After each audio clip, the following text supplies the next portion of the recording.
तुम अपने मन पर नियंत्रण कंट्रोल करो। सारे कर्मों का कर्ता धर्ता मन है। अगर मन नियंत्रण कंट्रोल में हो जाए तो तुमको किसी काम में करने में देरी नहीं होती। अगर ये मन ने सलाह नहीं दिया तो आप किसी काम को कर नहीं सकते। आज ये अवसर मिला है संत महापुरुषों के वचनों को सुनने का। बड़े भाग्यशाली जीव हैं जिनको वक्त मुर्शिद समय के संत सदगुरु की वचन वाणी सुनने को मिले। तो ये कलयुग का समय बड़ा ही कठिन, बड़ा ही खराब है। इसमें पिछले युग की कोई पूजा पाठ काम नहीं रहेगी। कितनी पूजा करो, कितना पाठ करो, कितना तीर्थ व्रत करो, हवन जप या गंगा स्नान, लेकिन मन कंट्रोल में नहीं होता, किसी का नहीं हुआ। फिर पूजा से मतलब क्या हुआ?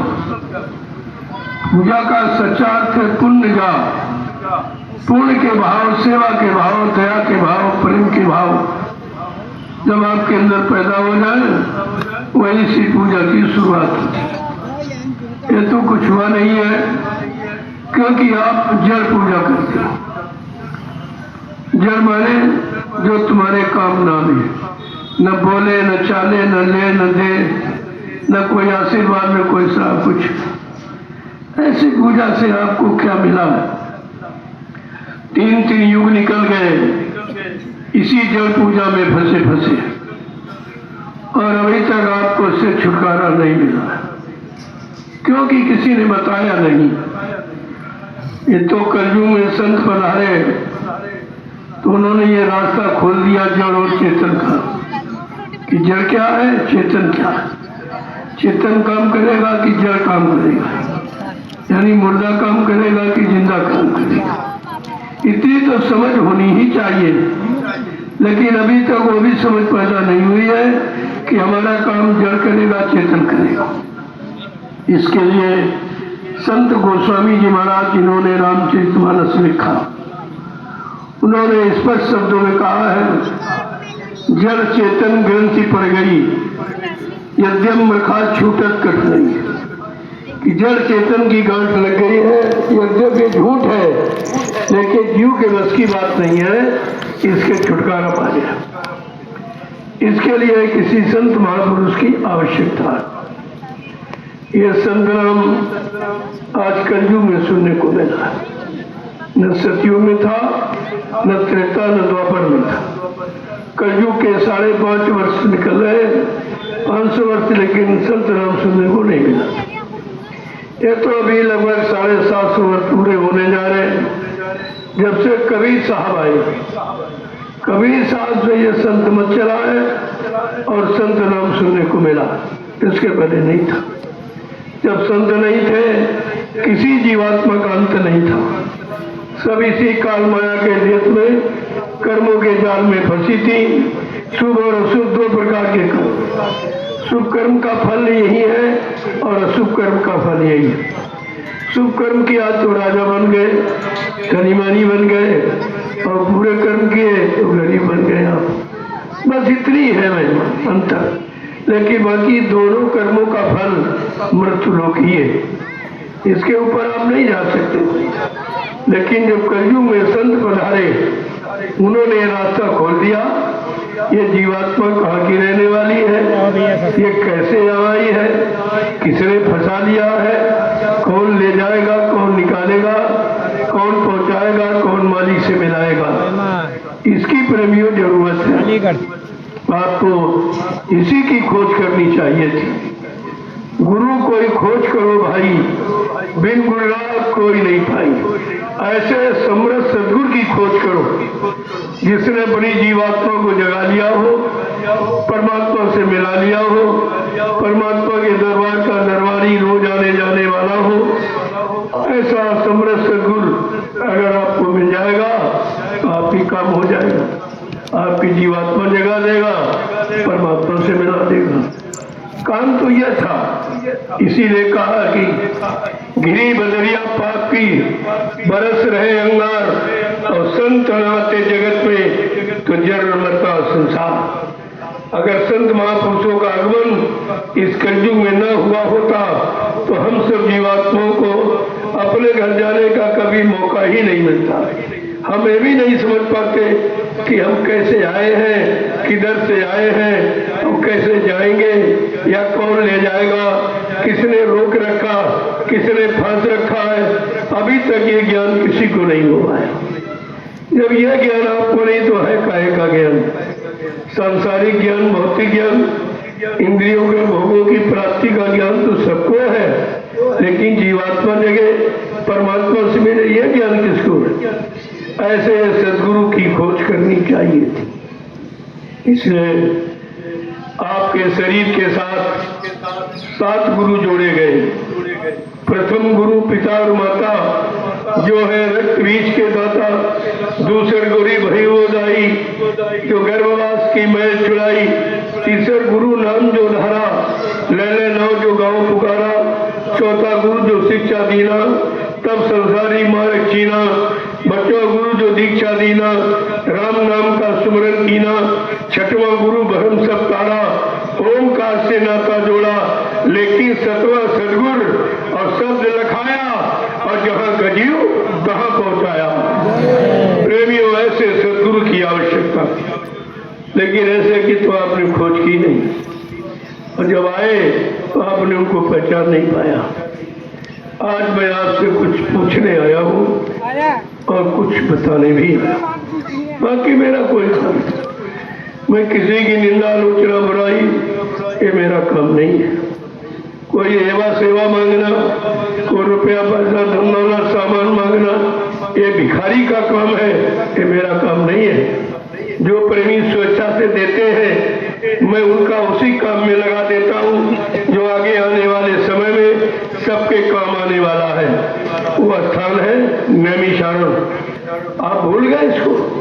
जो पुराने प्रेमी बैठे होंगे उनको याद होगा कि बाबा जी ने जब 1997 में गुरु पूर्णिमा का कार्यक्रम नैमिषारण्य में किया था, 10 जुलाई से 23 जुलाई तक 13 दिवसीय। आखिरी दिन क्या कहा था कि बच्चा ये नैमिषारण्य 88,000 ऋषियों की तपोभूमि है, यहीं से सतयुग के अंकुरन निकलेंगे। उस स्थान का न मथुरा में कहा, न उज्जैन में कहा, न काशी में कहा, न बनारस में कहा, कहीं केवल इशारा है नैमिषारण्य का। लेकिन आप गुरु के वचनों को भूल गए हो, कबीर संघ का संदेह में चले गए हो। बाबा जी ने कितनी बार आपको सत्संग के दौरान समझाया कि बच्चा मेरे वचनों को बहुत संभाल के रखना।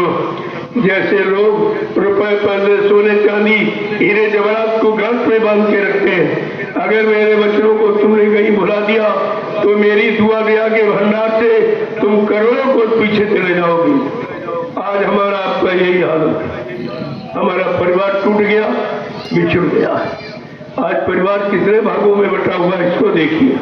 लेकिन मैं ऐसा नहीं मानता, अगर जय गुरुदेव प्रभु का नाम लेने वाला है वो मेरे गुरु परिवार का, मेरा उसमें कोई किसी तरह का मतभेद नहीं है। लेकिन अब जब काम को आप छोड़ दोगे, गुरु को छोड़ दोगे, गुरु की महिमा भूल जाओगे, गुरु के गौरव गरिमा भूल जाओगे, तब आप सांसारिक विष्णु में फंस जाएंगे। आप फिर आपका निकलना बड़ा मुश्किल हो जाएगा। इसलिए मैं आपसे कुछ पूछने आया हूँ। आप परिवारदार बाल बच्चे वाले हो, सत्य बोलना, सत्य बोलना। आप लोग मथुरा जाते थे, बोलो मथुरा जाते थे तो गुरु का दर्शन करने जाते कि चेलों का? आप मथुरा जाते थे गुरु का दर्शन करने जाते थे कि चेलों का दर्शन करने जाते थे? आप मथुरा जाते थे गुरु की सुनने गए थे कि चेलों की सुनने गए थे? आप मथुरा जाते थे गुरु को यानी देखने गए थे कि चेलों को देखने गए थे? आप मथुरा जाते थे गुरु भक्ति करने गए थे कि चेला भक्ति करने गए थे? आज तुम सब चेला भक्ति करो, सब चेला भक्ति।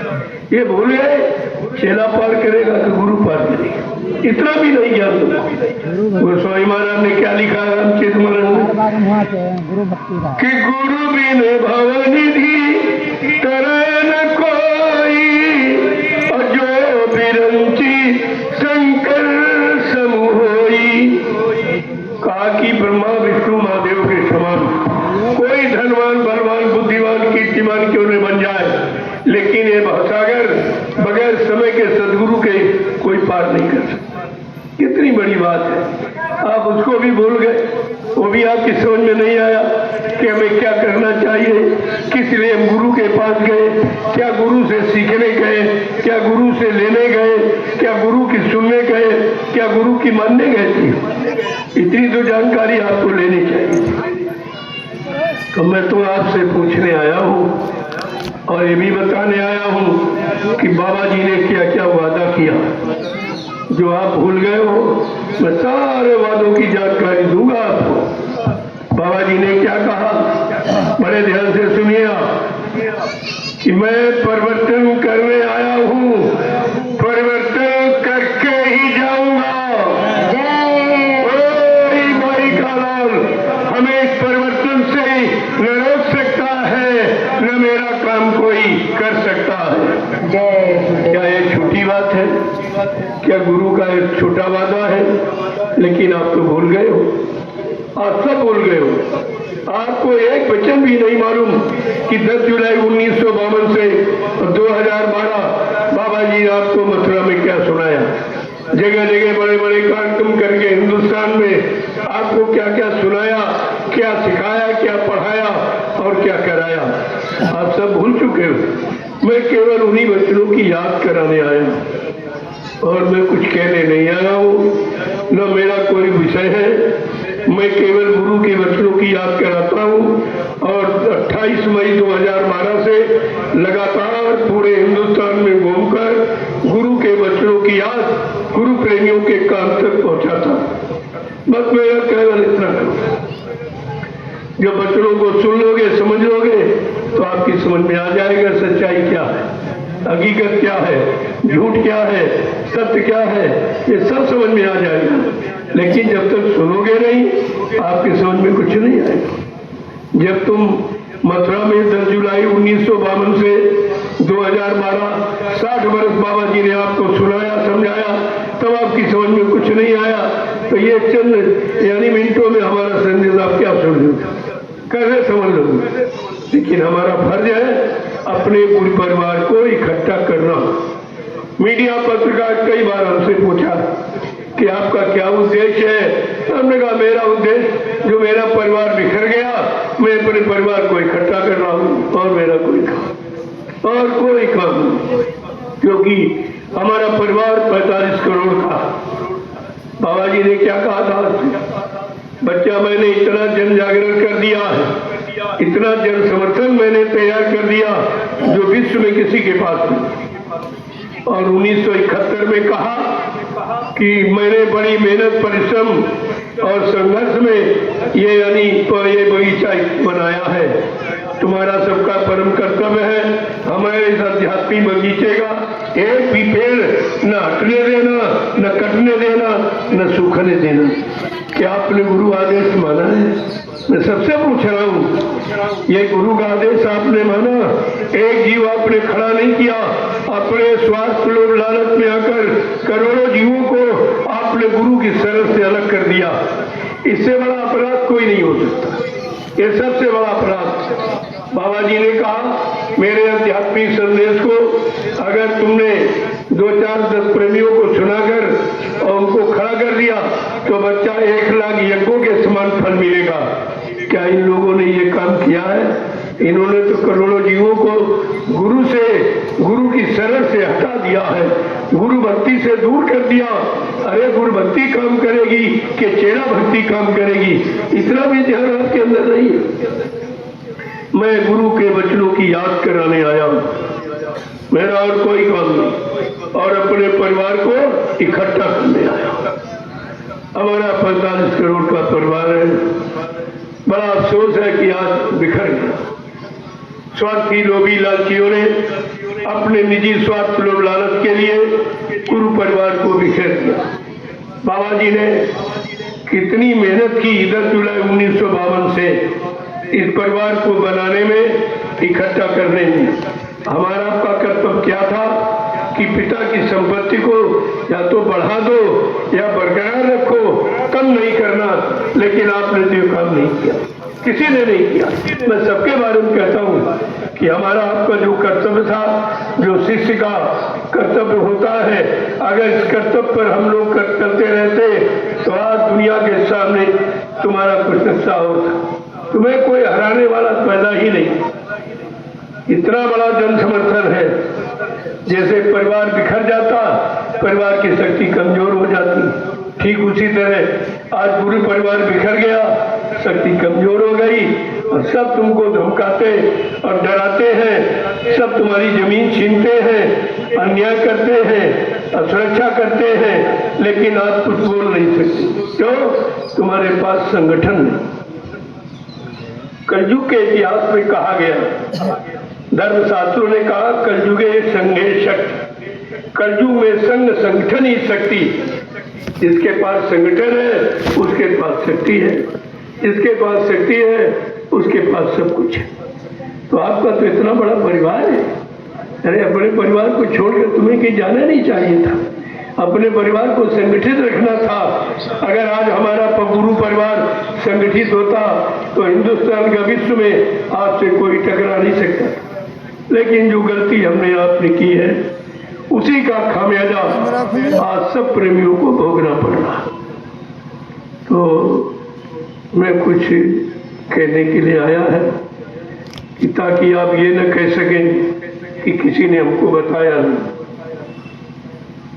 मुसलमानों की तरह मैं ये नहीं कहने दूंगा कि हाय हुसैन हम न होंगे। आप मौजूद हो और मैं मौजूदगी में आपके गुरु के संदेश को सबके कानों तक पहुंचाता हूँ। मेरा और कोई काम नहीं, कोई चंदा, कोई सेवा, कोई मान, कोई सम्मान, कोई अधिकार, ये मेरा काम नहीं है। मैं तो केवल गुरु के वचनों की याद कराता हूँ कि अगर गुरु के वचनों पर सब प्रेमी खड़े हो जाए तो हमारा परिवार फिर से संगठित हो जाए।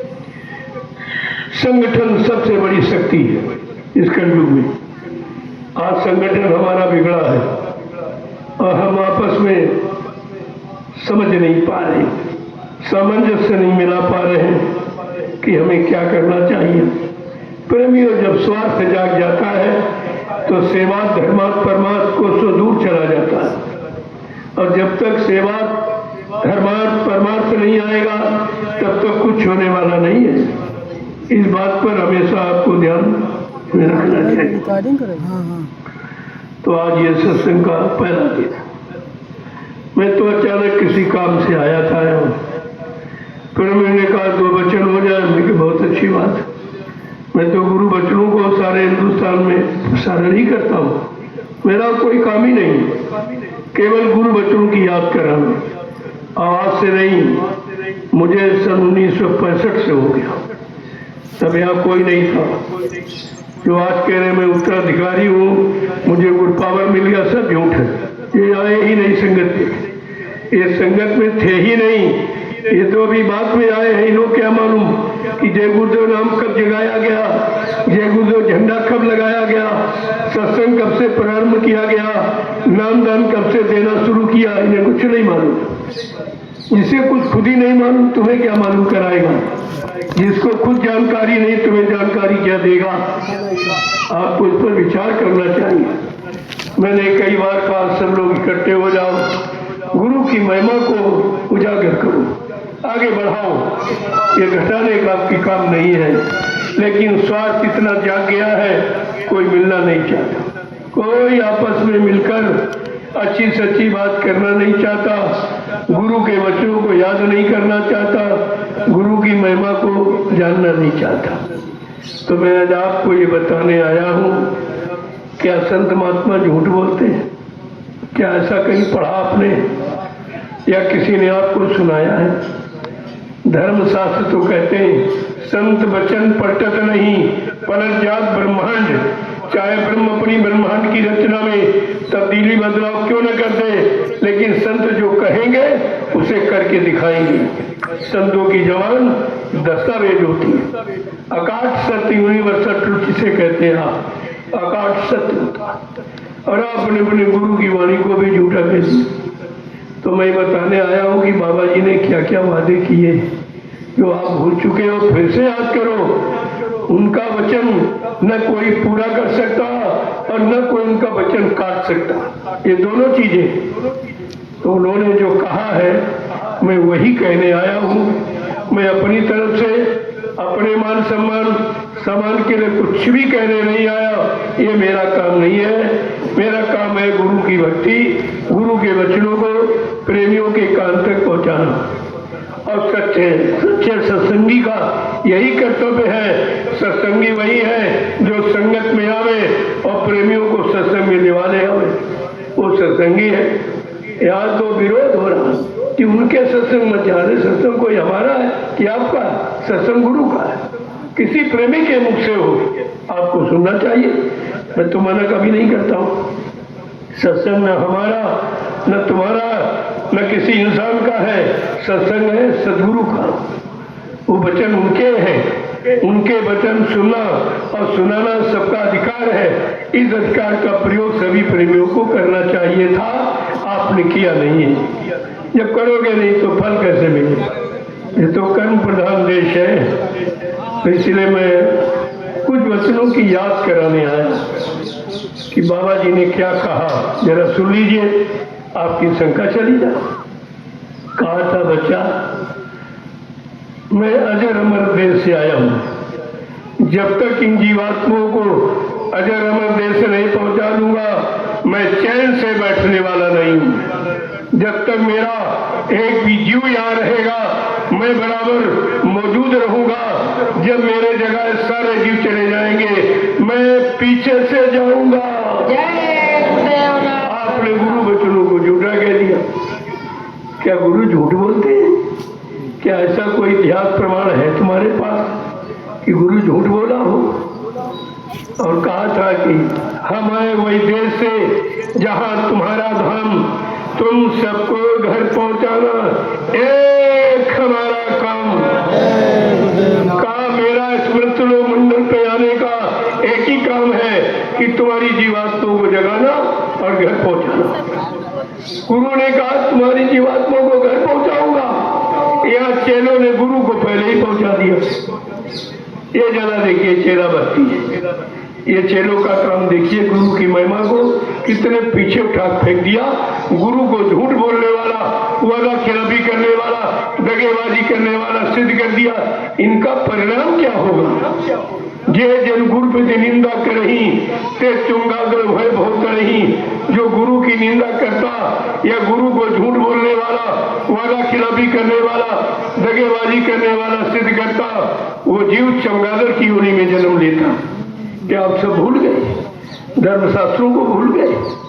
क्या लिखा और क्या कहा? गुरु निंदा सुने जो काना, पाप लगे गौघात समाना। जो गुरु की निंदा सुनता है उसको हजारों गौओं को काटने का पाप लगता है। ये तो अपराध आपने सबने किया, आप भी कर रहे।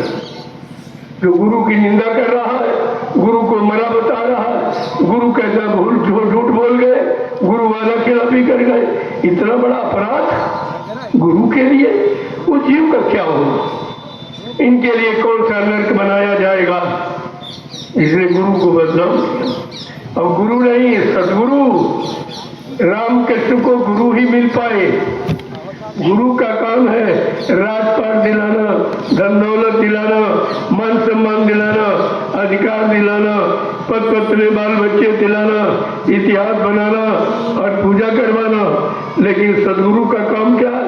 सत माने ईश्वर, गुरु माने मिलाने वाला। जो ईश्वर और ब्रह्म पार ब्रह्म महाकाल को यानी सतपुरुष का दर्शन दीदार कराए, प्रेमी उसको सदगुरु कहते हैं। गुरु और सदगुरु में इतना अंतर है।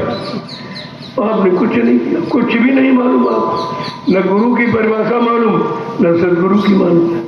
अब इधर उधर भटका खा रहे हो, भटक खा रहे हो। क्या होगा कभी आपने सोचा है अब गुरु चला जाएगा तो हमें हमारी आपकी जीवात्मा को कौन ले जाएगा? ये भी नहीं सोचा आपने।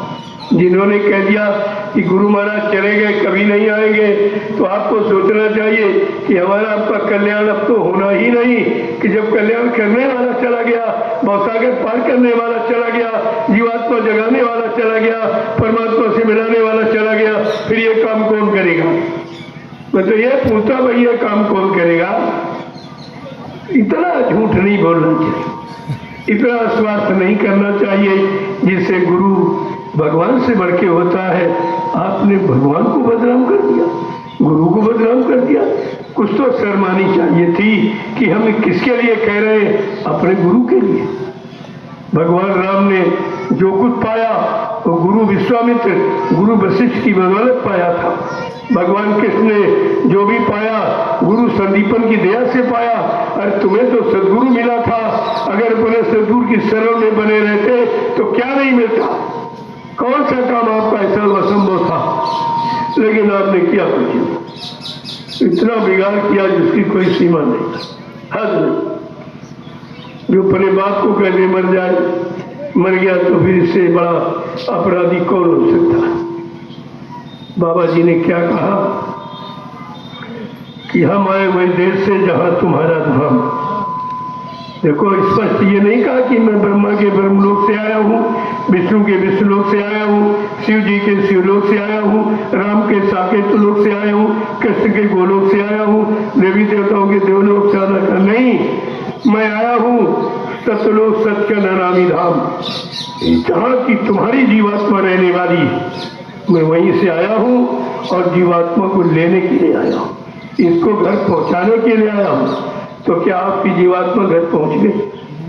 क्यों कहते पहुँचाने वाला मर गया या चला गया या धोखा दे गया, तो क्या आपकी जीवात्मा पहुँच गई? अब कौन पहुँचाएगा? क्या इस पर कभी आपने चिंता व्यक्त की है? कुछ नहीं, ऐसे बैठे रहते।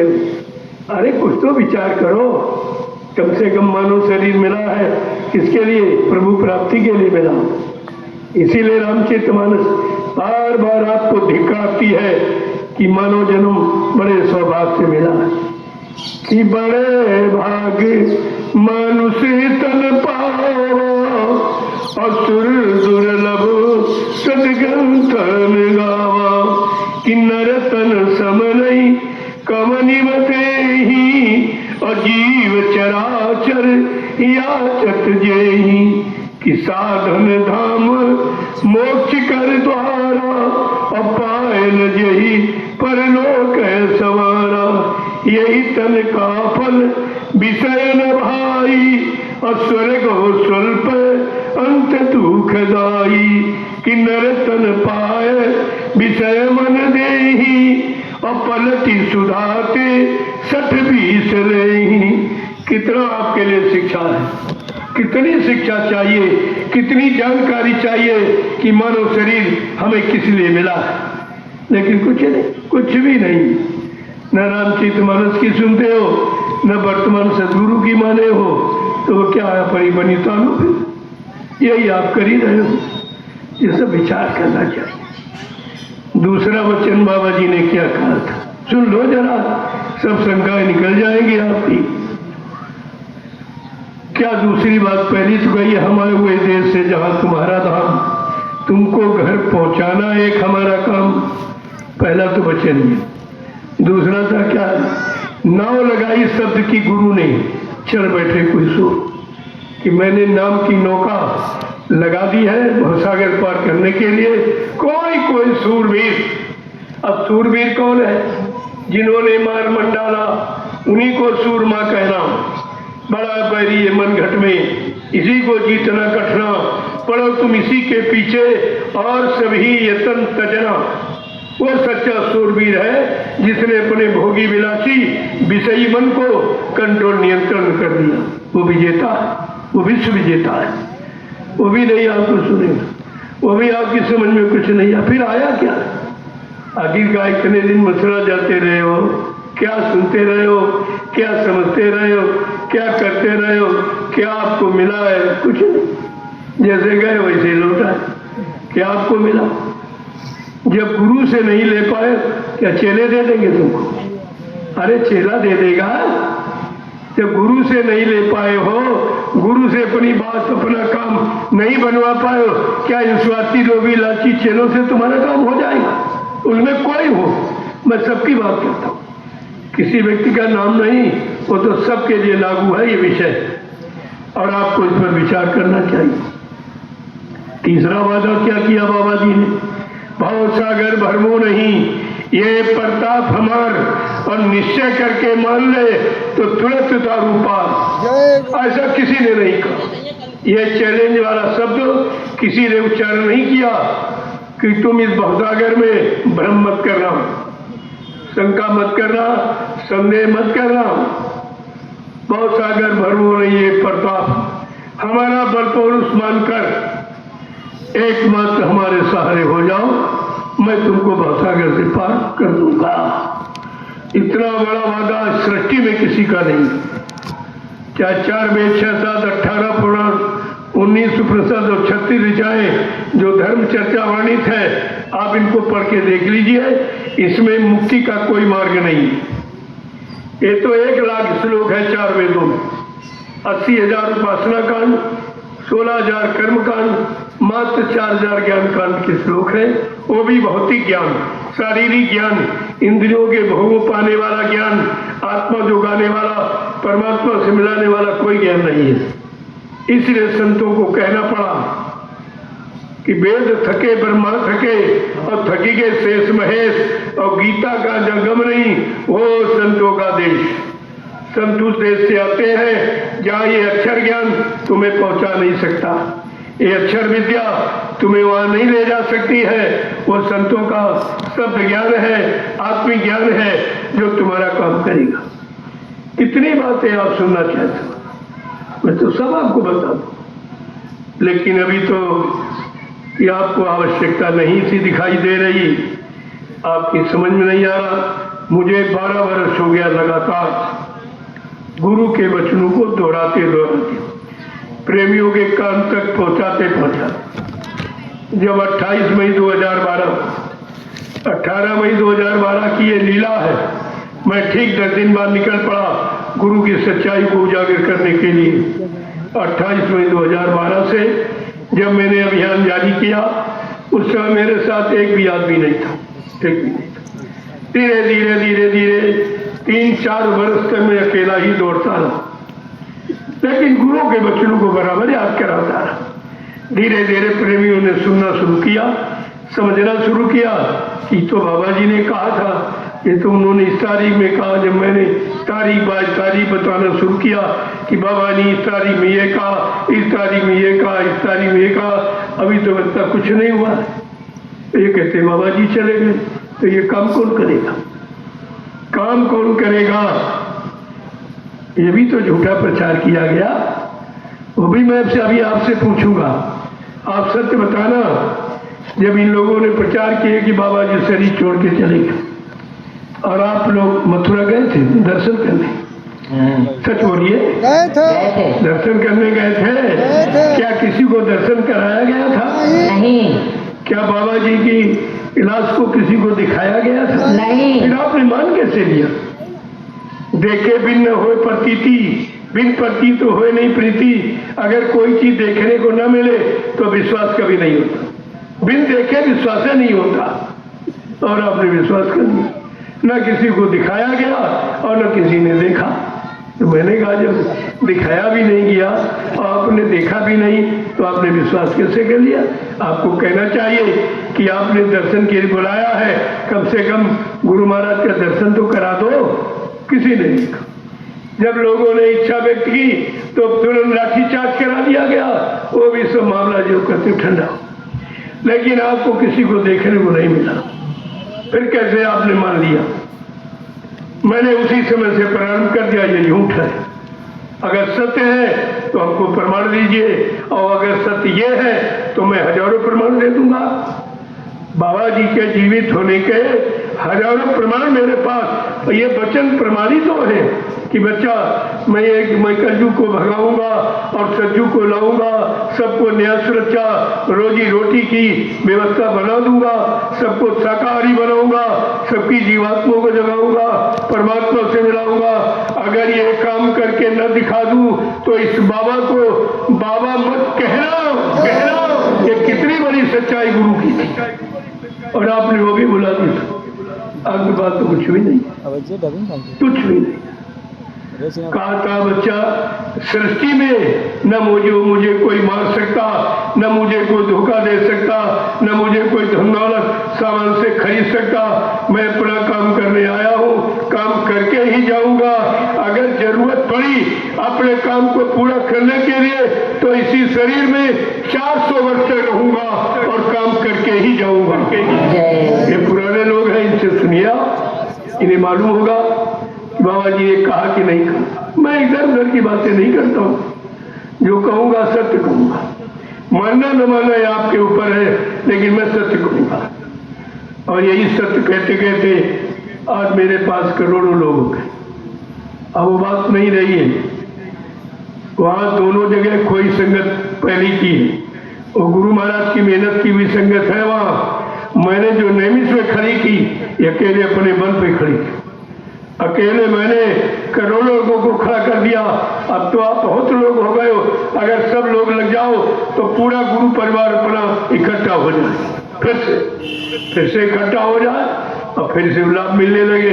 सब में प्रेम आ जाए, सेवा भाव जाग जाए, श्रद्धा भाव आ जाए, सब भजन करने लगे, सब सेवा करने लगे। हम तो ये चाहते, मेरा और कोई लक्ष्य उद्देश्य नहीं। अब आप नहीं समझ तो बात अलग की है, लेकिन कोई हिंदुस्तान में ये नहीं कह सकता कि हमको बताया नहीं। मैंने सब बता दिया, अब सबको बताता हूँ, उनको भी बताता हूँ कि इतना झूठ मत बोलो कि तुमको नर्क में भी जगह न मिले। इतना झूठ मत बोलिएगा। स्वार्थ के लिए आदमी झूठ बोलता है, लेकिन भगवान गुरु से डरता ऐसा नहीं है। इनको तो किसी का डर नहीं, किसी का भी डर नहीं। जिसने गुरु को नहीं बख्शा क्या तुमको बख्श देगा? जिसने गुरु को नहीं बख्शा क्या तुमको बख्श देगा? इतना तो आपको सोचना चाहिए। जो गुरु का नहीं हुआ क्या तुम्हारा हो जाएगा? इतने भी आपके पास बुद्धि नहीं, तो सब सोचना चाहिए आपका। अब जरा सा दो वचन सुन लीजिए, कहने के लिए तो बहुत कुछ, उसी में सुगंध समय निकल जाएगा। फिर आप कहोगे सत्संग नहीं सुना। ये तो सत्संग तो असली यही है, जिसने तुमको सत्संग से अलग कर दिया, गुरु से अलग कर दिया, गुरु भक्ति से अलग कर दिया, गुरु ज्ञान से अलग कर दिया। इससे बड़ा नुकसान और क्या हो सकता? लेकिन आप इसको नुकसान ही नहीं मान पा रहे। पता नहीं परमात्मा ने आपकी बुद्धि में क्या कर दिया जो अपने गुरु से अलग हो गया। ये तो सोचना पड़ेगा एक बार।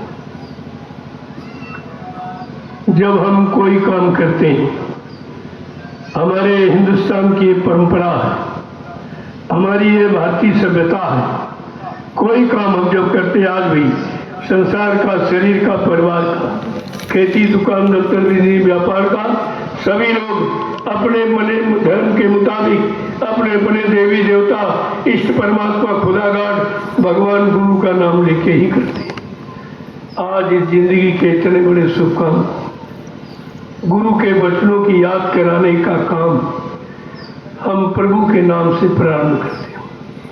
प्रभु हम सब पर दया करें, प्रभु हम सबकी बुद्धि ठीक करें, हम अपने गुरु के प्रेम को ठुकरा न पाए, गुरु की महिमा से दूर न चले जाएं, इसके लिए गुरु से प्रार्थना करनी चाहिए। पहले मैं बोलूंगा, इसके बाद सब लोग। जय गुरुदेव नाम प्रभु का, जय गुरुदेव नाम प्रभु का, जय गुरुदेव नाम प्रभु का, जय गुरुदेव नाम प्रभु का, जय गुरुदेव नाम प्रभु का। आपको सुनकर शंका हो गई होगी। शंका नहीं है, शंका निवारण हुआ। पहले आप कहते थे जय गुरुदेव नाम किसका, तो लोग कहते थे प्रभु का। दूसरे का सहारा लेना पड़ता था, दूसरे से विश्वास जमाना पड़ता था। लेकिन आज हम विश्वास के साथ कहेंगे कि जय गुरुदेव नाम प्रभु का है, न किसी आदमी का, न इंसान का, न आत्मा महात्मा, ये किसी का नहीं है, ये नाम प्रभु का है। और प्रभु की सारी सत्ता है। जब सत्ताधारी प्रभु स्वयं मृत्युलोक मंडल पर आ गया तो उसके काम को कौन रोक सकता है? उसे कौन रोक सकता? इस बात को याद कराने के लिए मैंने गुरु पूर्णिमा से इन शब्दों को इकट्ठा कर दिया कि अब शंका नहीं है, क्योंकि हमारे देश की परंपरा गुरु करने की आजकल से सब लोग गुरु करते हैं। और अपने गुरु को कोई गुरु कह रहा, कोई गुरुदेव कह रहा, कोई जय गुरुदेव कह रहा। लेकिन आज कलयुग में हमारा गुरु नहीं, इंसानों में नहीं है। यह इंसानी शक्ल तो है लेकिन इंसान नहीं है। इस बात को सिद्ध करने के लिए मैंने स्पष्ट शब्दों ने कहा कि जय गुरुदेव नाम प्रभु का, ये किसी आदमी, किसी आत्मा महात्मा का नहीं है, ये प्रभु का नाम है। और अगर और स्पष्ट करना चाहते हो तो रामचरितमानस के उत्तरकांड को खोल लीजिए, उसमें पढ़िए कि हमारी आपकी जीवात्मा जब माँ के पेट में थी तो उसने वादा क्या किया था, अब प्रभु कृपा करो यही भांति और सब तज भजन कर दिन राति। ये हम सब ने वादा किया,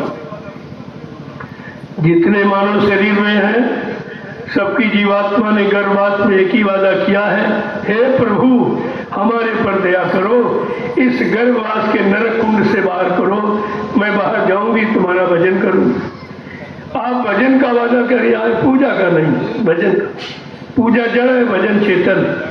पूजा शरीर के लाभ पाने के लिए और भजन आत्मा के कल्याण के लिए। ये दोनों चीजें आपको याद रखनी चाहिए। किसी का विरोध नहीं है, न किसी निंदा आलोचना है। दोनों मार्गों को बताया महापुरुषों ने कि पूजा का मतलब शरीर इंद्रियों से करोगे, शरीर इंद्रियों को लाभ मिलेगा, आत्मा से करोगे तो आत्मा को लाभ मिलेगा। दोनों चीजें स्पष्ट। आपने शरीर इंद्रियों से पूजा पाठ, तीर्थ व्रत, दान होम जब यज्ञ गंगा स्नान किया है तो आपको राज मिल गया, पाठ मिल गया, धन दौलत, औरत पति बच्चे मिल गया। लेकिन अगर आत्मा से भजन करो तो भगवान मिल जाए। ये भगवान पाने का रास्ता। शरीर इंद्रियों से पूजा पाठ करोगे, मान मिलेगा, सामान मिलेगा, सम्मान मिलेगा। अगर आत्मा से भजन करोगे तो भगवान मिलेगा। ये भगवान पाने वाली युक्ति और ये सम्मान पाने वाली युक्ति, विरोध कहाँ है? दोनों की जानकारी दी है। संत महात्मा कभी विरोध नहीं करते, वो दोनों की जानकारी देते हैं। अगर दोनों करना चाहो तो दोनों कर लो, एक करना चाहो तो एक कर लो। उनके यहाँ विरोध निंदा तो है ही नहीं। और आप समझ नहीं पाते हो तो समझे तो आलोचना करते ऐसा कोई। इसलिए संत महापुरुषों ने इशारा करके कहा। अब जरा दो वचन सत्संग के सुन लीजिए तो आपकी शंकाएं खत्म हो जाए, क्योंकि शंका संदेह भूल भ्रम कैसे जाएंगे। कि बहुरी काल करिए सत्संगा और तब ही हो संशय सब भंगा। बहुत समय तक सत्संग करो, सुनो सुनो, पढ़ो पढ़ाओ नहीं, करो, करने का फल मिलता है। बहुत समय जब सत्संग करोगे तो तुम्हारे अंदर से शंका चली जाए। बाबा जी ने कितनी बार कहा सत्संग के दौरान कि बच्चा शंका बहुत खराब, शंका मत करना, शंका बड़ी खतरनाक। अगर परिवार में शंका आ जाए तो भाई भाई में तुरंत बंटवारा करा देती। अगर पति पत्नी में शंका आ जाए तो कोर्ट कचहरी मुकदमा अदालत तलाक करा देती है। इसलिए शंका से बचने के लिए त्रेता युग का इतिहास आपके सामने रखा गया। वो विद्वान ब्राह्मण रावण 4 वेद 6 7 18 पुराणों का गया था। उत्तम कुल पुलस्त करनाती शिव विरंच पूजे वो महती, जिसने ब्रह्मा विष्णु महादेव की अखंड तपस्या करके आराधना साधना करके उनको बस में कर दिया था। लेकिन समय के जगाए नाम की महिमा को नहीं जान पाया। जो ऋषि मुनियों ने राम नाम जगाया था उस महिमा को नहीं जान पाया और उसने विश्वास भी नहीं किया। कहा ये राम नाम भगवान का नाम भी नहीं है, ये राम भगवान भी नहीं। इसी शंका में सोने की लंका चली गई, शंका में लंका चली गई। आपने पढ़े गुरु में, गुरु के वचनों में, गुरु के वादों में शंका की तो गुरु की दया आपने खो दी। ये दया रुपए पैसे से मोल नहीं मिलती, ये तो उनकी मौज पर निर्भर है। आपने कितना भारी नुकसान किया, ये दया कहीं मोल नहीं मिलती जो आप खरीद लोगे। आपको खुद सोचना चाहिए कि आपने अपना कितना बड़ा नुकसान किया और अब भी नहीं चेत पा रहे हो। चलो नुकसान किया देखो, कम से कम ये तो समझ जाए कि अगर नुकसान हो गया अब आगे ना होने पावे तो ज़्यादा अच्छा है। लेकिन अभी आप विचार नहीं कर रहे हो, अभी आगे चले जा रहे हो। इतनी जानकारी देने के बावजूद भी आपकी समझ में कुछ नहीं आ रहा कि वास्तव में हमें करना क्या चाहिए। हमारा सबका परम कर्तव्य क्या है, गुरु की महिमा क्या है, गुरु के वचनों की सत्यता क्या है, गुरु की दया कैसे ली जाती, गुरु की दया किसने प्राप्त की, इतनी तो आपके अंदर जानकारी होनी ही चाहिए। इसलिए महापुरुषों ने गुरु की महिमा के बारे में कुछ कहा है, जरा सुन लीजिए। कि बिना गुरु कृपा पार जाना कठिन है, बिना गुरु कृपा पार जाना कठिन है, बिना गुरु कृपा पार जाना कठिन है, बिना गुरु कृपा पार जाना कठिन है, और विरह के दो आंसू बहाना कठिन है, विरह के दो आंसू बहाना कठिन है, विरह के दो आंसू बहाना कठिन है, विरह के दो आंसू बहाना कठिन है, कि सत्संग सेवा ये साधन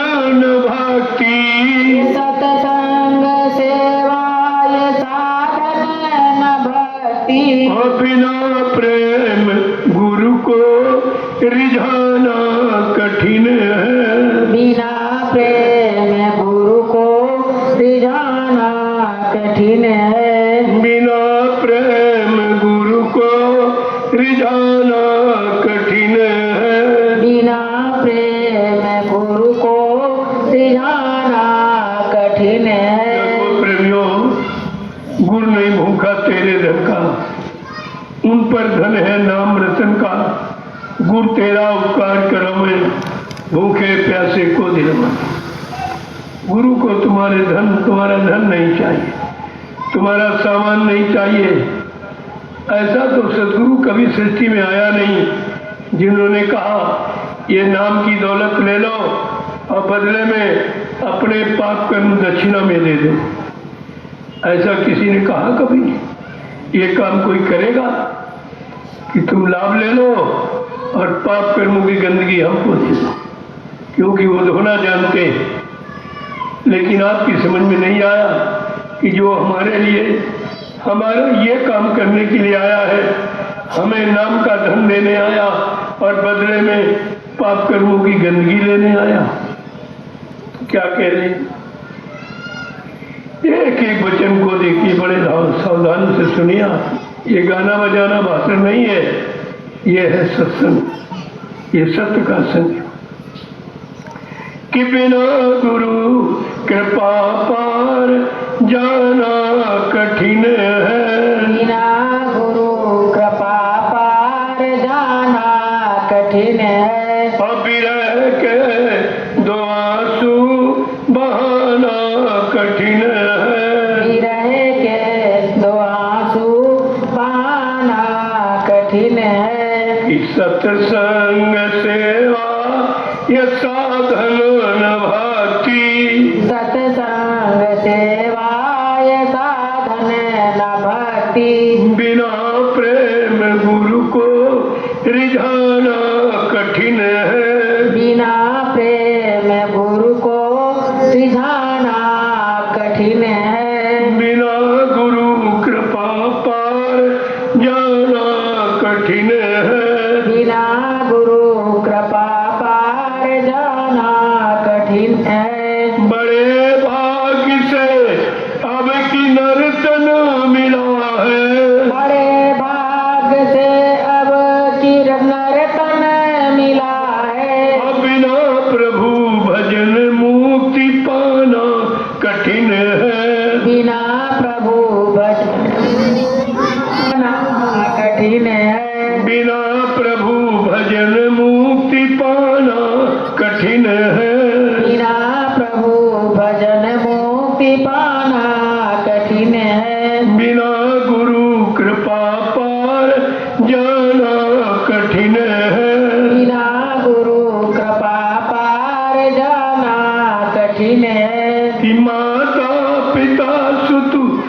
बिरादर, यही मोह ममता हटाना कठिन है। यही मोह ममता हटाना कठिन है। बिना गुरु कृपा पार जाना कठिन है। बिना गुरु कृपा पार जाना कठिन है। कि जप तप नियम योग व्रत पाठ पूजा, जप तप नियम योग व्रत पाठ पूजा, बिना गुरु प्रभु दर्श पाना कठिन है। बिना गुरु प्रभु दरस पाना कठिन है। बिना गुरु प्रभु दर्श पाना कठिन है। बिना गुरु प्रभु दर्श पाना कठिन है। बिना गुरु कृपा पार जाना कठिन है। बिना गुरु कृपा पार जाना कठिन है। विरह के दो आंसू बहाना कठिन है। विरह के दो आंसू बहाना कठिन है। प्रेम से बोलो। गुरुदेव नाम प्रभु का। प्रेमियों, ये महिमा गुरु की है। हमारा ये धार्मिक देश भारत देश, यहाँ कोई गुरु की महिमा है। हर मजहब धर्म के लोग अपने अपने गुरु को मानते हैं, उनकी शिक्षा, उनका कहना, उनकी भक्ति करते हो। ये हमारे देश का नियम है। लेकिन ये गुरु की भक्ति का, यह संसार के भौतिक पदार्थ, राजपाट, धन दौलत, मान सम्मान, अधिकार पाने के लिए गुरु की उतनी आवश्यकता है, उसी तरह परमात्मा की प्राप्ति के लिए, आत्मा को जगाने के लिए सतगुरु की आवश्यकता। हमारे यहाँ एक सिद्धांत बनाया गया, अच्छे लालन पालन के लिए अच्छे माँ बाप की जरूरत है। देखिए, अच्छी शिक्षा के लिए अच्छे अध्यापक की जरूरत है, अच्छे स्वास्थ्य के लिए अच्छे डॉक्टर वैद्य हकीमों की जरूरत है। और ठीक उसी तरह से परमात्मा की प्राप्ति के लिए, आत्मा को जगाने के लिए इन सबको अच्छे सच्चे सद्गुरु की जरूरत है। ये सब चीजें जीवन के लिए अनिवार्य हैं। अब जितनी जानकारी मिल जाए या जैसा जानकार मिल जाए, उससे जैसी जानकारी आपने ले ली उतना ही आप करते हो। इसीलिए जैसे सांसारिक विद्या जाने के लिए 16 क्लास बनाएंगे, हर क्लास का गुरु अलग है। उसी तरह से आध्यात्मिक जगत में भी यानी गुरुओं की जरूरत है। परमात्मा की प्राप्ति के लिए, आत्मा को नरकों से बचाने के लिए, प्रभु से मिलाने के लिए सच्चे सद्गुरु की आवश्यकता। लेकिन ऐसा नसीब किसी किसी का, सबको नहीं मिलता, किसी किसी का। इसलिए महापुरुषों ने इशारा करके कहा है कि दुनिया में ऐसा कहाँ इस सब का नसीब है, संस्कारी जीव आते गुरु के करीब है। दुनिया में ऐसा कहाँ सबका नसीब है, संस्कारी जीव आते गुरु के करीब है। दुनिया में ऐसा कहाँ सबका नसीब है, संस्कारी जीव आते गुरु के करीब है। दुनिया में ऐसा कहाँ सबका नसीब है, संस्कारी जीव आते गुरु के करीब अब आप है। कैसे पहचान करेंगे कौन संस्कारी है कौन संसारी? तो परिचय की बात है महापुरुष। संस्कारी जीवों की पहचान क्या है?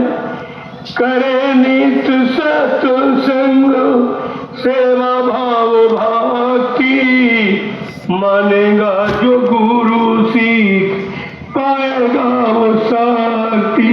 करे नित सत्संग सेवा भाव भक्ति, मानेगा जो गुरु सीख पाएगा वो शक्ति। करे नित सत्संग सेवा भाव भक्ति, मानेगा जो गुरु सीख पाएगा वो शक्ति। करे नित सत्संग सेवा भाव भक्ति, मानेगा जो गुरु सीख पाएगा वो शक्ति। यही मुक्ति पाने की सहज तरकीब है, संस्कारी जीव आते गुरु के करीब है। यही मुक्ति पाने की सहज तरकीब है, संस्कारी जीव आते गुरु के करीब है। दुनिया में ऐसा कहाँ सबका नसीब है, संस्कारी जीव आते गुरु के करीब है। दुनिया में ऐसा कहाँ सबका नसीब है, संस्कारी जीव आते गुरु के करीब है। ये संसार भरम की खाना, आज नहीं तो कल छूट जाना। ये संसार भरम की खाना, आज नहीं तो कल छूट जाना। इसे तो समझ ले वही तो हबीब है, संस्कारी जीव आते गुरु के करीब है। इसे जो समझ ले वही तो हबीब है, संस्कारी जीव आते गुरु के करीब है। सुतदारा परिवार की ममता, जीव फंसे जग ये झूठी जड़ता। सुतदारा परिवार की ममता, जीव फंसे जग झूठी जड़ता। सुतदारा परिवार की ममता, जीव फंसे जग ये झूठी जड़ता। सुतदारा परिवार की ममता, जीव फंसे जग झूठी जड़ता। गुरु बिन तेरा न कोई महबूब है, संस्कारी जीव आते गुरु के करीब है। गुरु बिन तेरा ना कोई महबूब है, संस्कारी जीव आते गुरु के करीब है। नर के ही का मरम न जाना, अभोगों का तू बना है दीवाना। नर देही का मरम न जाना, भोगों का तू बना है दीवाना। नर देही का मरम न जाना, अभोगों का तू बना है दीवाना।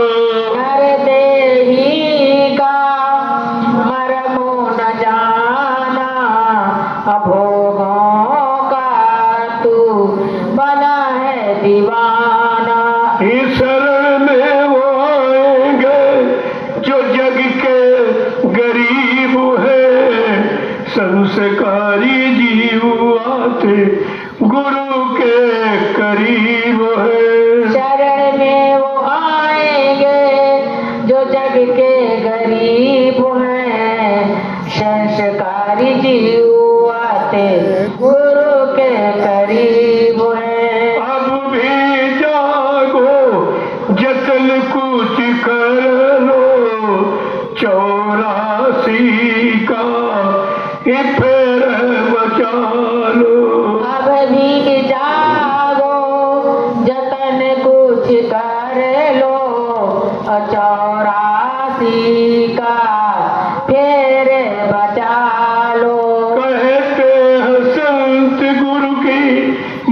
महिमा अजीब है, संस्कारी जीव आते गुरु के करीब है।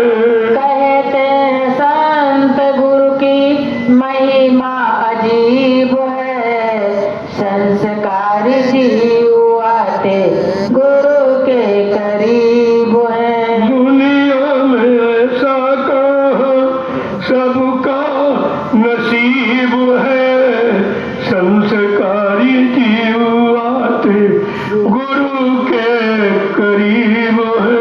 दुनिया में ऐसा कहाँ सबका नसीब है, संस्कारी जीव आते गुरु के करीब है। प्रेमियों, बहुत कम ऐसे जीव हैं जिनका संस्कार गुरु की शरण में जाने का बनता है। अरबों खरबों लोग मानव शरीर पाए हुए हैं, लेकिन गुरुमुखी बहुत कम है और उसे सच्चे सदुर्मुखी बहुत कम है। इसीलिए महापुरुषों ने कहा, निगुरा एक ना मिले पापी मिले हजार, एक निगुरे के शीश पर 1,00,000 पापियों का भार। इतना निगुरा खराब होता है। जो गुरु की शरण में नहीं गया, गुरु से प्रभु प्राप्ति का रास्ता नहीं पाया, अपनी आत्मा को नहीं जगाया, वो निगुरा ही कहलाता। ऐसे निगुरों का दर्शन, उसके हाथ का छुआ भोजन, उसको स्पर्श करना सब दोष है। ये दोष माना गया है, इसलिए गुरु करना अनिवार्य है। अब आपने कौन सा गुरु किया है? कक्षा 1 वाला, 2 वाला, 8 वाला, 10 वाला, कौन सा, तो तुम्हारे ऊपर निर्भर है। जैसा गुरु वैसी शिक्षा। अगर सांसारिक गुरु होगा तो संसार की शिक्षा देगा, अगर आध्यात्मिक गुरु होगा आध्यात्मिक शिक्षा देगा। इंद्रियों भोगों की प्राप्ति कराने वाला गुरु इंद्रियों भोगों की प्राप्ति कराएगा, आत्मा को जगाने वाला तो आत्मा को जगाएगा। ये तो आप पर निर्भर करता है कि तुमको कैसे गुरु की जरूरत है। इसीलिए महापुरुषों ने कहा, यह सब खोज बगैर सत्संग के नहीं हो सकती। जिन खोजाती पाइयां गहरे पानी पैठ, मैं बोरी ढूंढन गई रही किनारे पर। कबीर साहब ने कितना स्पष्ट कहा कि जितनी गहराई के साथ आप जिस गुरु की खोज करोगे, वो गुरु उसकी गहराई जानने वाला मिलेगा और गहराई की आथा भी बताएगा। उस गहराई को कैसे आप पार करेंगे वो भी बताएगा। लेकिन जरा सा अगर कहीं चूक हो गई तो फंस जाओ। इसीलिए गुरु कोई खोज करो भाई, बिन गुरु राह कोई नहीं पाए। ऐसे समर्थ सद्गुरु की खोज करो जिसको परमात्मा जगाना, आत्मा जगाना, परमात्मा से मिलाना और आत्मा को परमात्मा के घर पहुंचाना मालूम हो। ऐसे सद्गुरु की आवश्यकता। लेकिन ये कि बिन सत्संग विवेक न होई और राम कृपा बिन सुलभ न सोई, कि सठ सुधर ही सत संगत पाई, अपारस परसी खुदा तो सुहाई। कितनी बड़ी महिमा देखो सत्संग। बिना सत्संग के बुद्धि में विवेक ज्ञान निरत परत पहचान करना नहीं आता। जिनको सत्संग मिल गया उनका मानव जीवन सफल हो गया। इसीलिए महापुरुषों ने सत्संग के बारे में क्या कहा, जरा 2 वचन सुन लीजिए। कि सत्संग सार है जीवन का, सत्संग सार है जीवन का, ये जीव बिचारा क्या जाने, यह जीव बिचारा क्या जाने, जो फंसे काल के चक्कर में, जो फंसे काल के चक्कर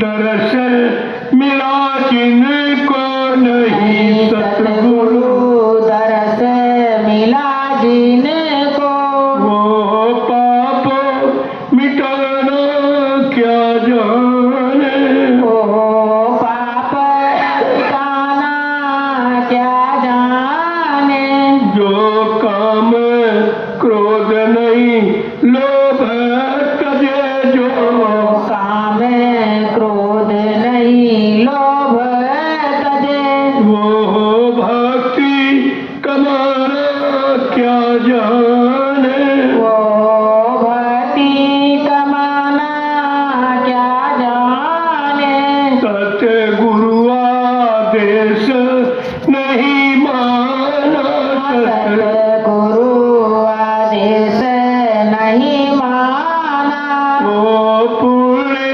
कमाना क्या जाने, वो पुण्य कमाना क्या जाने, ये निंदा चुगली में फंसे जीवनी, चुगली में फंसे जीव, परमार्थ कमाना क्या जाने, परमार्थ कमाना क्या जाने, सत्संग सार है जीवन का, सत्संग सार है जीवन का, ये जीव बिचारा क्या जाने, यह जीव बिचारा क्या जाने, जो फंसे काल के चक्र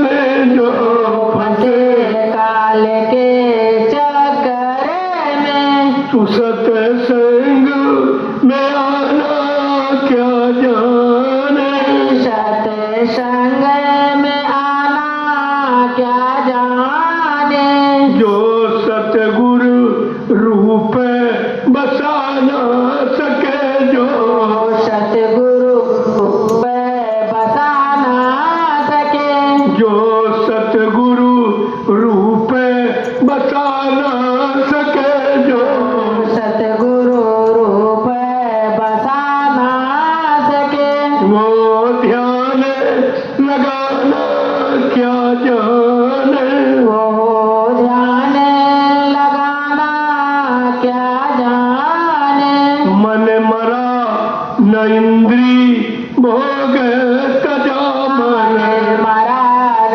इंद्री भोग तजा, वो सुमिरन करना क्या जाने, वो सुमिरन करना क्या जाने, मन मरा न इंद्री भोग तजा, मन मरा न इंद्री भोग तजा, वो सुमिरन करना क्या जाने, वो सुमिरन करना क्या जाने, जो सुरती सात से जुड़ ना सकी, जो सुरती शब्द से जुड़ ना सकी, अंतर का तराना क्या जाने, अंतर का तराना क्या जाने, जिन सत्य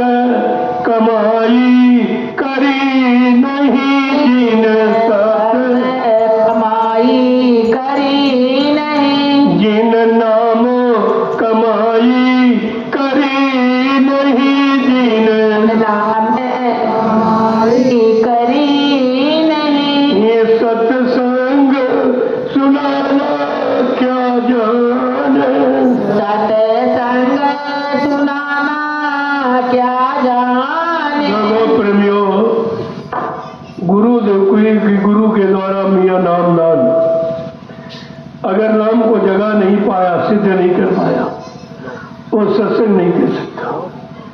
सत्संग सुनी सुनाई बातें नहीं है, कागज किताबों की पढ़ी पढ़ाई बातें नहीं है, सत्संग अपनी साधना का अनुभव होता है। जिन्होंने नाम की कमाई की है वो सत्संग की महिमा जानता है। वही सत्संग उच्चारण कर सकता है।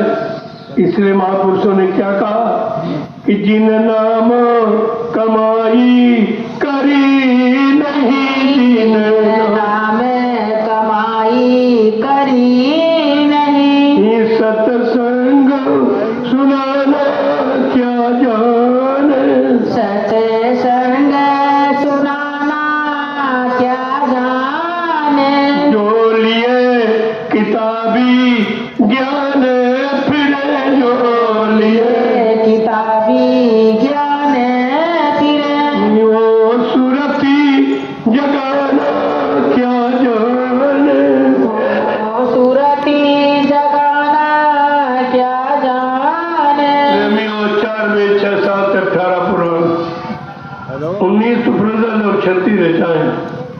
आप अगर सब रट डालो, लो जीवात्मा नहीं जगी। जीवात्मा किताबों के पढ़ने से नहीं जगती, वो तो संतों के विशिष्ट ज्ञान से जगती है। जो नाम का ज्ञान है, नाम का दान है, वो जब मिल जाए विश्वास के साथ, जब साधक प्रेमी नाम की कमाई करे, तब उस सत्संग की महिमा को समझता है, गुरु महिमा को समझता तब।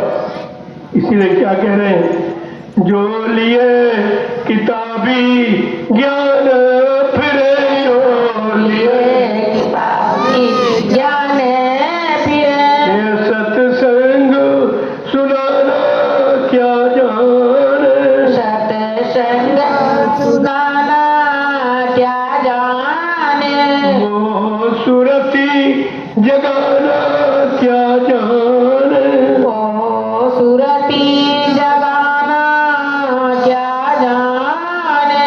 है सतगुरु प्यार मिला जिनको, है सतगुरु प्यारे मिला जीने को, अपमान बड़ाई क्या जाने, अपमान बड़ाई क्या जाने, है सतगुरु प्यार मिला जिनको, है सतगुरु प्यारे मिला जीने को, अपमान बड़ाई क्या जाने, अपमान बड़ाई क्या जाने।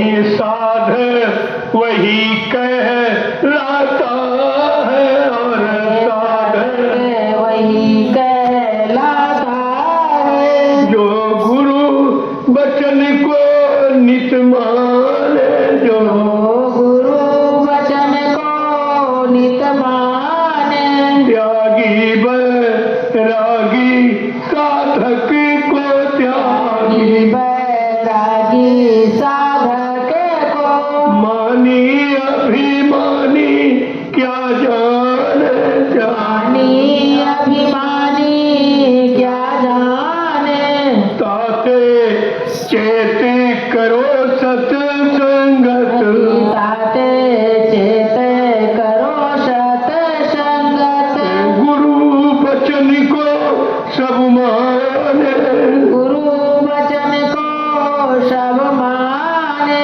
सत्संग सार है जीवन का, सत्संग सार है जीवन का, वो जीव बेचारा क्या जाने, ये है ओ जीव बिचारा क्या जाने, जो फंसे काल के चक्कर में, जो फंसे काल के चक्कर में, सत्संग में आना क्या जाने, सत्संग में आना क्या जाने। जय गुरुदेव नाम प्रभु का। जय गुरुदेव नाम प्रभु का। उपस्थित सत्संगी प्रेमी जनों, यह है सत्संग की महिमा। बिना सत्संग के कोई जीव सत्य को नहीं प्राप्त कर सकता है, सच्चिद आनंद को नहीं प्राप्त कर सकता है, जीवात्मा को सत्यलोक सचखंड नहीं पहुंचा सकता। उसके लिए सत्संग की महती आवश्यक।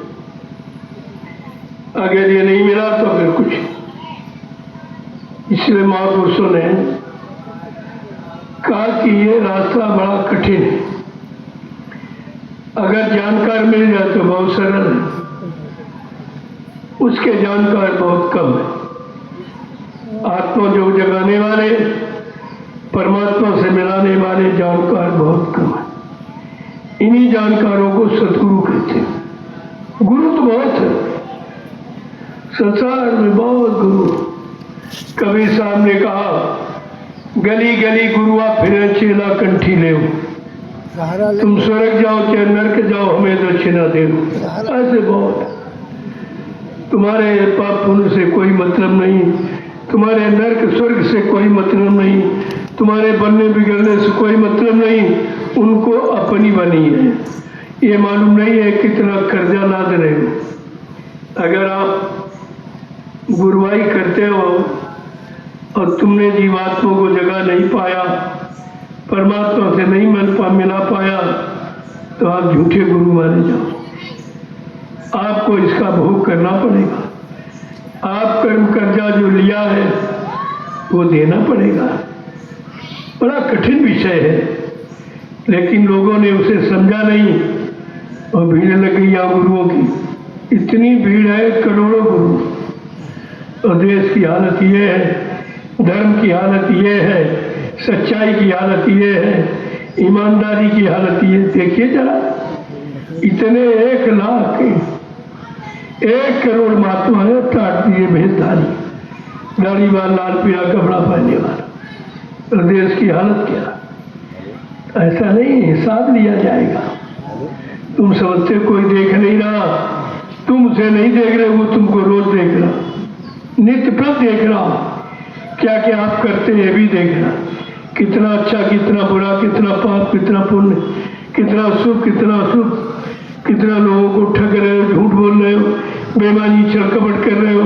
वो देखने वाला परमात्मा तुम्हारे अंदर बैठा हुआ, वो परमात्मा का अंश जीवात्मा तुम्हारे अंदर बैठी, वो सब देख रही है। एक एक पल घड़ी की तुम्हारी करतूत नोट कर रही है। जब वही बनेगी तभी तो जजमेंट होगा आपका। ऐसा मत सोचो कि कोई देख नहीं रहा। आप किसे नहीं देख रहे हो, वो तुमको देख रहा हो और हमेशा देख रहा। तुम्हारे पर नजर जमाए रखे कि आपको मानव शरीर मिला है, क्या काम आप कर रहे हो, कितना अच्छा, कितना बुरा, कितना पाप, कितना पुण्य, कितना झूठ, कितना छल कपट आप करते हो, कितना व्यभिचार कुचार आपने किया, कितना गंदा खान पान करके इस मनुष्य मंदिर को खराब किया, सब देख रहा हूं। इसी की तो सजा मिलती है। अब आपको मालूम नहीं है कि किन किन कर्मों की सजा हमें मिलेगी या मिलती है। वो तो जब सत्संगों में आओगे और बैठोगे, जब सुनोगे, तब आपकी समझ में आएगा कि मैंने जीवन में कुछ अच्छा किया ही नहीं, मैंने मन को कभी अच्छी जगह लगाया ही नहीं, तब आपकी समझ में आता। इसलिए महापुरुषों ने कहा परमात्मा की प्राप्ति बड़ी सरल है। लेकिन आप सुनोगे कहते सरल कह रहे हो, बहुत सरल, क्योंकि परमात्मा की प्राप्ति में कोई खर्चा नहीं और सामान पाने में खर्चा है। मंदिर बनाओ पैसा, मूर्ति खरीदो पैसा, अगरबत्ती लगाओ फिर पैसा, फूल पत्र लाओ फिर पैसा, पेड़े बताते चढ़ाओ फिर पैसा, लेकिन भजन में कोई पैसा, एक नया पैसा खर्च। परमात्मा ने बना बनाया मनुष्य मंदिर आपको दिया, क्षिति जल पावक गगन समीरा, पंच तत्व या रचित शरीरा, 5 तत्वों से निर्मित ये मनुष्य मंदिर हमको आपको बना के भगवान ने दिया। और इसी मनुष्य मंदिर में अपनी मूर्ति चेतन जीवात्मा को बैठा दिया। ये चेतन मूर्ति है, चेतन मंदिर, वो जड़ मूर्ति जड़ मंदिर है। आप इस पर विचार करो कि जड़ काम करेगा कि चेतन काम करेगा। जड़ माने मुर्दा, जो निर्जीव, जिसमें कोई जीव नहीं, कोई न बता सकता, न समझा सकता, न अच्छे बुरे का ज्ञान करा सकता, न कोई लाभ हानि आपको दे सकता है, उसे जड़ कहते। यही जड़ पूजा में कितना समय आपका निकल गया और कुछ नहीं मिला। जिसकी पूजा की वो आज तक आपको नहीं मिला, आज तक नहीं मिला। अगर किसी को आप बुलाओ न बोलो तो आपको शंका हो जाती है कि नाराज हो गया है, हमसे बोलता क्यों नहीं, तो उसकी नाराजगी का पता लगाते हो। लेकिन इतने दिनों से आप पूजा कर रहे हो, आवाज लगा रहे हो, सबके बता रहे, यानी हिंदू मंदिर की चोटी पर लाउड स्पीकर लगा के हल्ला मचा रहा, मुसलमान यानी मस्जिद की चोटी पर लाउड स्पीकर लगा के हल्ला मचा रहा, पादरी गिरजाघर की चोटी पर लाउड स्पीकर लगा के हल्ला मचा रहा, ग्रंथी गुरुद्वारे की चोटी पर लाउड स्पीकर लगा के हल्ला मचा रहा। लेकिन मैं आपसे पूछना चाहता हूँ, क्या हल्ला से हल्ला मिला? हल्ला मचाने से, बुलाने से कोई भगवान, कोई देवी, कोई देवता, कोई शंकर, कोई हनुमान मिले आपको? नहीं मिले। ये विधि नहीं है, ये तरीका नहीं है। जब तक सत्संग में नहीं जाओगे, संतों की शरण में नहीं जाओगे और संत ज्ञान नहीं मिलेगा, तब तक आपको कोई नहीं मिलेगी। ये तो मृत्यु लोक है, यहाँ कोई नहीं। यहाँ केवल जो आएगा वो मौत के हवाले होना पड़ेगा। जीवात्मा अगर संतों की शरण में चली गई और संतों ने अपना लिया और उसे आत्मिक ज्ञान दे दिया, आत्मा को जगा दिया, तो शरीर छोड़ के आत्मा जाएगी ऊपर, शरीर नहीं जाएगी। शरीर यहीं जला दिया जाएगा, मिट्टी में मिला दिया, जीवात्मा आपकी जाएगी। तो इस लोक के ऊपर जिसमें हम आप बैठे हो, इस मृत्यु लोक के ऊपर है स्वर्ग लोक, वहाँ देवी देवता बैठे या नहीं, वहाँ बैठे। यहाँ तो समझाने के लिए एक काल्पनिक चित्र बना दिया गया, एक पत्थर का, मिट्टी का, कागज का, तीरथ का, मूर्त का, जल का, पानी का, ये तो आपको समझाने के लिए बना दिया। जैसे उदाहरण के लिए एक अध्यापक ब्लैक बोर्ड पर गाय का चित्र बनाता और बच्चों से कहता, बच्चा ये गाय दूध देने वाली गाय का चित्र है। अगर बच्चा कहे, मास्टर साहब कहे यही गाय दूध देने वाली है, कहेगा नहीं, ये दूध देने वाली गाय नहीं है, दूध देने वाली गाय का चित्र है। ठीक इसी तरह ये भगवान नहीं है, भगवान का चित्र है, वो भी काल्पनिक। जब आपने देखा नहीं तो कैसे बना दिया आपने? कैमरा भी नहीं बना सकता, जब तक कैमरे के आगे कोई खड़ा नहीं होगा, आधार नहीं मिलेगा, तब तक कैमरा भी फोटो नहीं बना सकता। तो आपने भगवान की मूर्ति कैसे बना दी? देवी देवताओं की मूर्ति कैसे बना दी? भगवान शंकर की मूर्ति, विष्णु की मूर्ति, ब्रह्मा जी की मूर्ति आपने कैसे बना दी? ये आपकी कल्पना है, कल्पना। कल्पना माने झूठ, झूठ। जब संतों की शरण में जाओगे, तुम्हारी जीवात्मा को जगाने की युक्ति देंगे, जिसे कहते हैं नामदान, नाम युक्ति। कलयुग में नामदान है, अन्य युगों में मंत्र था, गुरु मंत्र था, दीक्षा थी, लेकिन कलयुग में सीधा नामदान है। इसीलिए गोस्वामी महाराज लिखा, कलयुग केवल नाम।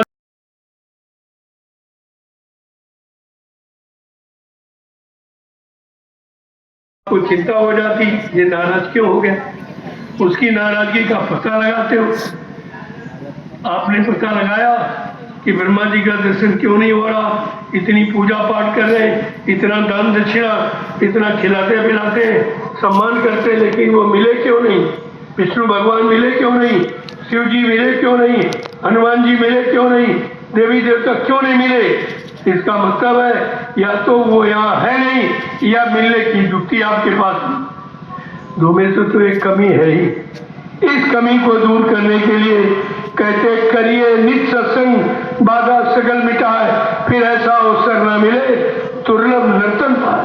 हर रोज हर रोज प्रतिरोज सत्संग करो, सुनो सुनो, पढ़ो पढ़ो नहीं, करो। जब करोगे तो करनी का फल, करनी का अनुभव होता, अनुभव सत्य होता है। इसलिए आपको तो सत्संग करने का आदेश था, आपने सुना भी नहीं, सुन के समझा भी नहीं, विश्वास भी नहीं किया, लिहाजा आपके पास तो कोई लाभ नहीं।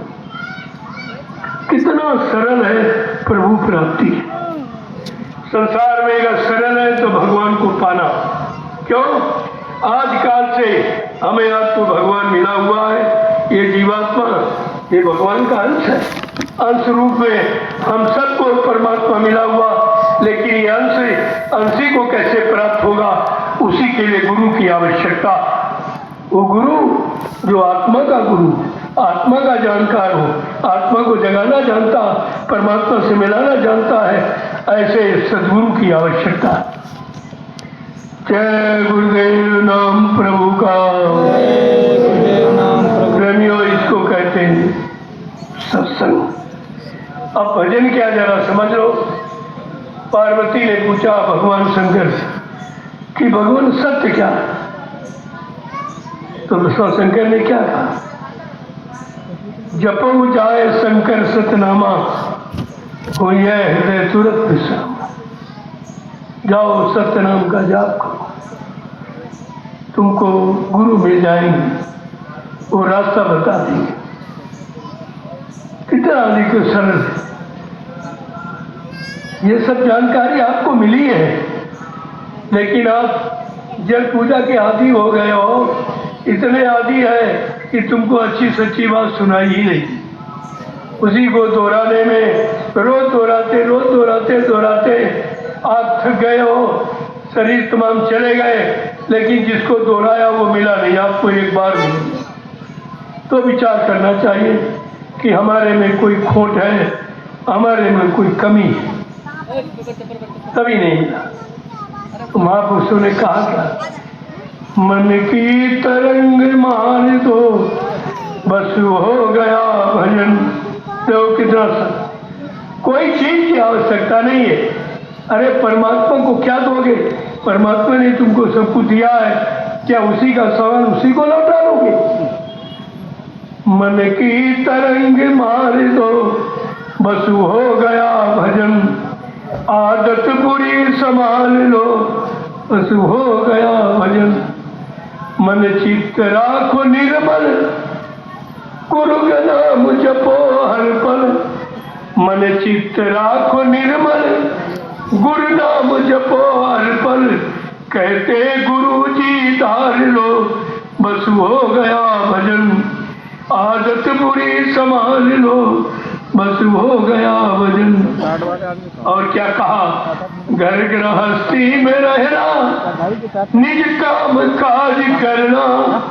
घर गृहस्थी में रहना, निज काम काज करना। सतगुरु की सीख मान लो, बस हो गया भजन। आदत बुरी संभाल लो, बस हो गया भजन। कितना सरल है। अब कहते क्यों नहीं मिलता है भजन, क्यों नहीं होता है? विषयों से ना जुदा है, इस भोगों पर तू फिदा है। विषयों से ना जुदा है, भोगों पर तू फिदा है।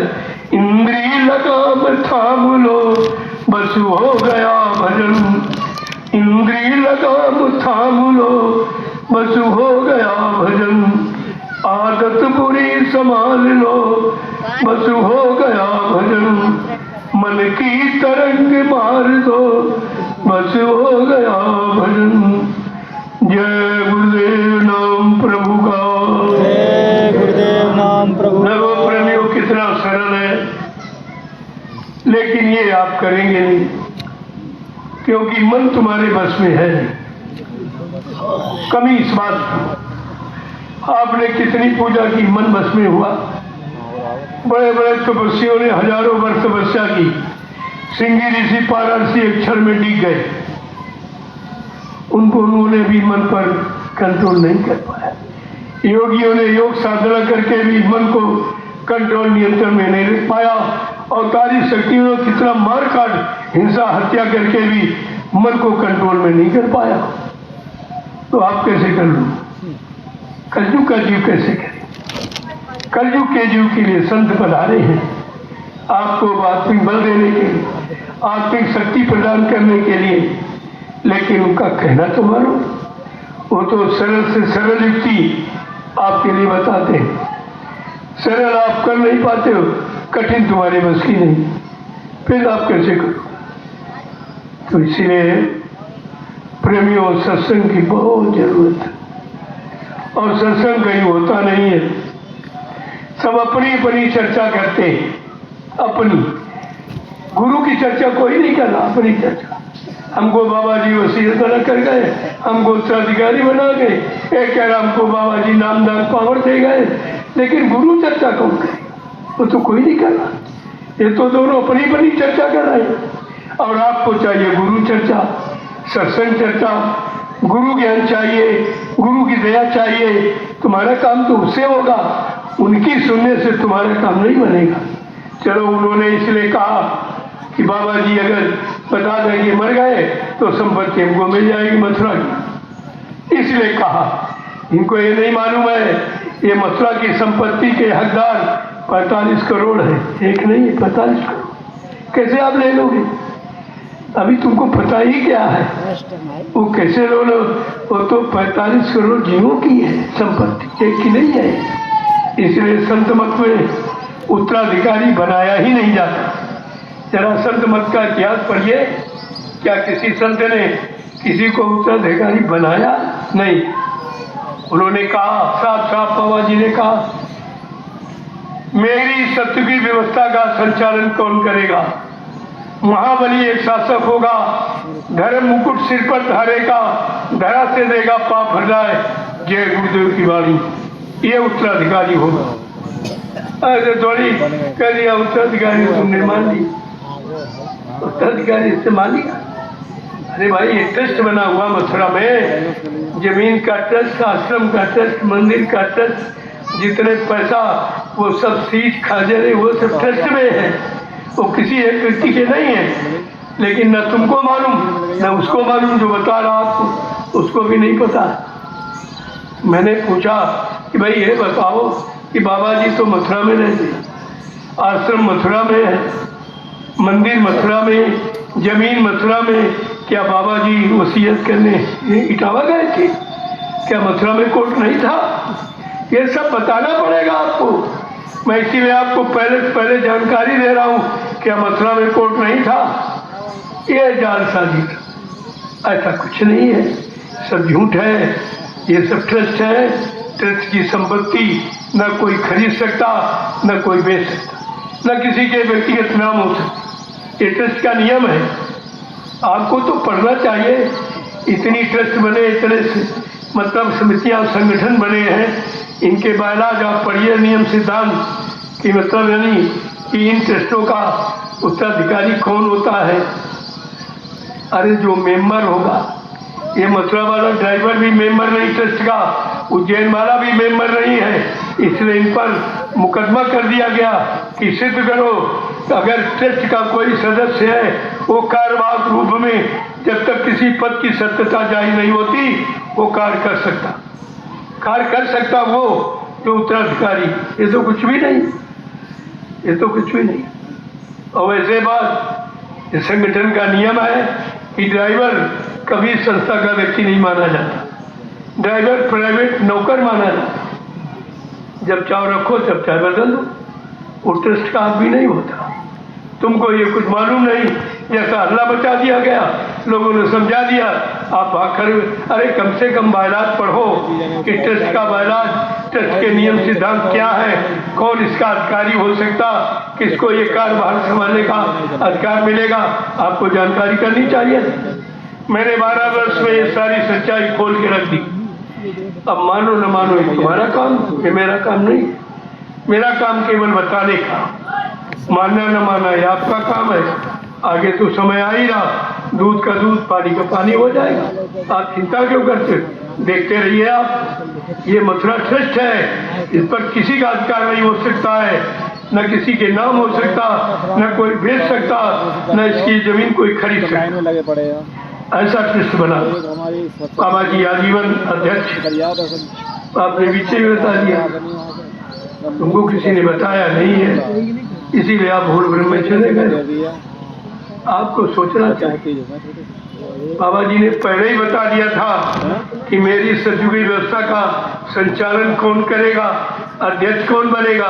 क्या कहा था? महाबली एक शासक होगा और धर्म मुकुट सिर पर धारेगा और धरा से देगा पाप हटाए, और जय गुरुदेव की वाणी, ये उत्तराधिकारी होगा। अभी आपको पता ही क्या, गुरु बच्चों को भूल गए, इसीलिए आप भ्रमित हो गए। तो बच्चों को याद करो। मैं निंदा आलोचना बुराई के दृष्टि से नहीं कह रहा, मैं सच्चाई आपके सामने उजागर कर सकता, नहीं तो आप समय आने पर कहोगे आप जानते थे तो आपने बताया क्यों नहीं था, ये भी आप कहोगे। इसलिए मैंने समय के पहले ही 12 वर्ष लगातार मैंने जानकारी दी है।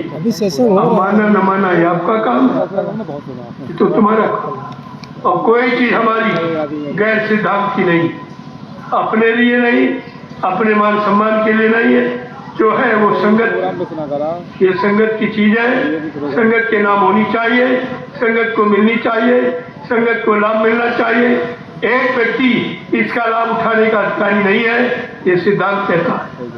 और आप कुछ नहीं समझ पाए, कुछ भी नहीं, कुछ भी नहीं आप सोचना चाहिए।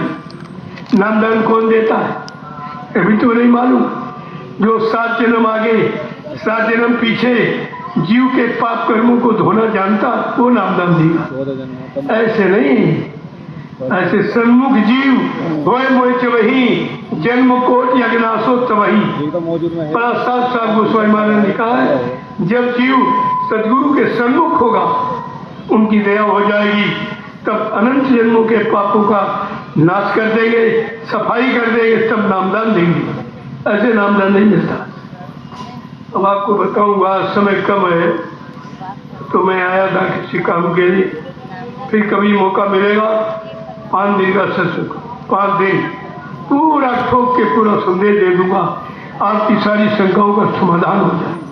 क्या है, क्या होना चाहिए, ये किसकी अमानत है, किसको मिलनी चाहिए, ये सब जानकारी आपको दूंगा। तब मैं उनसे भी कहता हूँ अभी चल जाओ, ऐसा कोई काम मत करो जो तुम्हें नरकों में जगह न मिले, ऐसा काम मत करो। तुम्हारा गुरु समर्थ है, आपने कहा था हमारा समर्थ गुरु है, हमारा परमात्मा गुरु है। अब कहाँ चला, अब कहाँ, तो किसी मर गया, परमात्मा मर गया, समर्थ बन गया। कहने में भी शर्म नहीं आती है। अभी तक कहते थे गुरु रामी महाप्रभु हैं, गुरु भगवान है, गुरु परमात्मा है, अब कहते गुरु मर गया है। ये शोभा देता कहना। तो आपको सोचना चाहिए, जवाब देना चाहिए। अभी आप ये कहते थे, अब ये कहते हो, अब ये कहते हो, और अभी नहीं मालूम ये तुम्हारी हो नहीं सकती। ये जितनी जमीन है मथुरा की, मंदिर ट्रस्ट बना हुआ है, ये जमीन न कोई खरीद सकता है न कोई बेच सकता। पहली बात आपको ही मालूम है कि अगर किसी ट्रस्ट का अध्यक्ष अगर मर जाता है तो पुनः यानी मतलब ट्रस्ट भंग कर दिया जाए, पुनः चुनाव होता नए अध्यक्ष का। इन्होंने प्रचार किया बाबा जी मर गए, लेकिन ना तो चुनाव किया गया, न किसी सत्संगी से पूछा गया, और न ट्रस्ट के जो जिम्मेदार व्यक्ति थे उपाध्यक्ष उनसे भी नहीं पूछा गया। उस समय के प्रशासन ने अपने नाते रिश्तेदारी समझकर उस ड्राइवर को पगड़ी बांध के बैठा दिया। ये हुआ, ये क्या, ये छिपने वाला नहीं है। मैंने रात खोल दिया पूरा, ये छिपने वाली चीज नहीं है, आपके सामने आ जाएगी, आप तो मान लेना। हमको जरूरत नहीं है, हमको सबके लिए जरूरत। जो सबकी चीज वो सबको मिलनी चाहिए। एक आदमी कैसे अधिकार तुम्हारा कि हमारा है, हमारा हमारा हमारा, इसके तो हम विरोध में हैं। हम ये नहीं होने देंगे। जो सबकी चीज है वो सबको मिलने चाहिए। जो प्रेमियों ने वहाँ पर मेहनत की, इन दोनों ने कभी एक जरिया मिट्टी नहीं डाली, 1 रुपया कभी सेवा नहीं दिया, वो उत्तराधिकारी बन गए, वो गुरु बन गए। जो बेचारे टाट बोरा पहने, तपस्या की, गुरु आदेश माना, मतलब भजन किया, उनके लिए कुछ नहीं, कुछ नहीं। उनको इधर से टाट मारे अंधे, इनको भी नहीं दिखाई पड़ रहा कि बाबा जी ने क्या कहा था। जब बोट क्लब ले गए 1983 में, ये भी नहीं मालूम, टाट तो पहनाया गया 83 में। कहा बच्चा ये पार्लियामेंट है, इसमें हिंदुस्तान का कानून रहता है, इसके सामने तुम शपथ कसम खा के ये टाट फकीरी वेश धारण करो, ये तुम्हारे शरीर से जब तक नहीं उतरेगा जब तक देश में सज्जुक नहीं आ जाएगा। इसने तो मिनटों में उतार के फेंक दिया, मिनटों में उतार के फेंक दिया। और कहा था जो टाट बोरा अपनी इच्छा से उतार दे या पहन ले उसको बच्चा सत्संगी मत मानना, वो समय से कोई बहुत बड़ा धोखा कर सकता है। कि बाबा जी ने ये वोट क्लब 1983 में सब बताया। आप भूल गए गुरु बच्चों, तो फंस गए हो, तुम्हारी समझ में कुछ नहीं आता। और प्रेमी जो गुलाबी पगड़ी वाले, ये कितनी सम्मानित चीज है।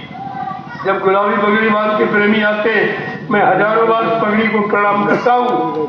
मुझे मालूम इसकी महिमा। बाबा जी ने कहा था बच्चा ये सतयुगी वस्त्र है, कलयुग में इसका अपमान हो जाएगा, इसलिए पगड़ी को सम्मान से उतार के बक्से में रख देना।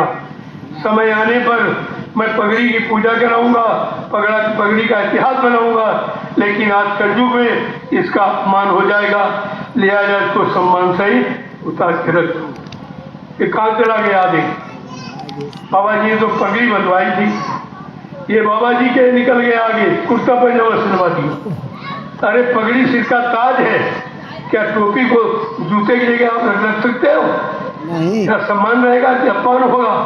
ये पगड़ी ताज है सिर का, बाबा जी ने सिर का ताज बनवाया, इसने पगड़ी का अपमान करके यानी कुर्ता पैजामा सिलवा दिया, पेटीकोट साड़ियों में गुलाबी पगड़ी चली गई। ये कितना बड़ा पगड़ी का अपमान हुआ और गुरु के आदेश का खंडन हुआ। मैं इस बात का विरोध करता हूँ, तूने ये काम क्यों किया और तूने टाट मोटा क्यों उतार दिया? क्या टाट मोटा पहनकर नामदान नहीं सुनाया जा सकता? तू पहले भी सुनाता था और अभी सुना रहा। इसको उतारने का मतलब क्या? इतनी जल्दी थी गुरु बनने की, इतनी जल्दी थी। कौन सा सम्मान कम था? कौन इसको लोग मानते नहीं थे? क्या कौन कमी थी? लेकिन बात यह प्रेमियों, विनाशकारी विपरीत बुद्धि, जब जिनका विनाश होने को होता उनकी बुद्धि विपरीत दिशा में कार्य करती है। आज वो आपके सामने देखिए, मैं उज्जैन गया 2014 में कहने बताने के लिए, अरे भाई ये तुमको कब अधिकार हो गया, ये नामदान का अधिकार कब मिला तुमको? लेकिन हमको मिला नहीं है, काफिला बारे निकल गया, तब से अभी तक नहीं मिल पाया। मैं कहता हूँ या तो हमको बुला लो या तुम नहीं चले आओ। हम तो हर तरह से तैयार, किसी तरह परिवार में बिखर नहीं होना चाहिए। परिवार इधर उधर बिखर रहा, मारा मारा घूम रहा, इतनी बड़ी शक्ति होते हुए भी आज परिवार की कोई कदर नहीं है, जबकि दुनिया में इतना बड़ा संगठन किसी के पास नहीं था, न राजनीतिक नेता के पास न किसी महात्मा के। इतना बड़ा अपना गुरु परिवार 45 करोड़, आज उसकी चिंता है। उसी चिंता को लेके मैं निकला हूँ और मैं 12 वर्ष से लगातार अपना परिवार इकट्ठा कर रहा हूँ। देखिए, हमको कुछ नहीं चाहिए, हमको अपना परिवार चाहिए, अपना गुरु चाहिए। हमें कोई आवश्यकता नहीं है, ना मैं किसी से कभी 1 रुपया मांगता हूँ, ना हमको जरूरत, न पहले मांगा ना आज मांगता हूँ। हमें इसकी जरूरत नहीं है। वैसे लोगों को तुम्हारे धन की, तुम्हारे सम्मान की, तुम्हारे सामान की आवश्यकता है, लेकिन प्रेमियों हमको तुम्हारी जरूरत है। कितना बड़ा अंतर हमारे उनके सिद्धांत, हमको तुम्हारी जरूरत है। परिवर्तन इंसानों से होता है, परिवर्तन रुपए पैसे धन और सामान से नहीं होता। हमें तो आज प्रेमियों की जरूरत, अपने गुरु परिवार की आवश्यकता है। इसलिए मैं परिवार को संगठित कर रहा हूँ, इकट्ठा कर रहा हूँ और धीरे धीरे आप देखते जाइए, नवी शरण की कॉमन पंथ भूमि पर अब तो 20 लाख आदमी इकट्ठा हो गया। जाके देखिए आप, आपको पता चल जाएगा।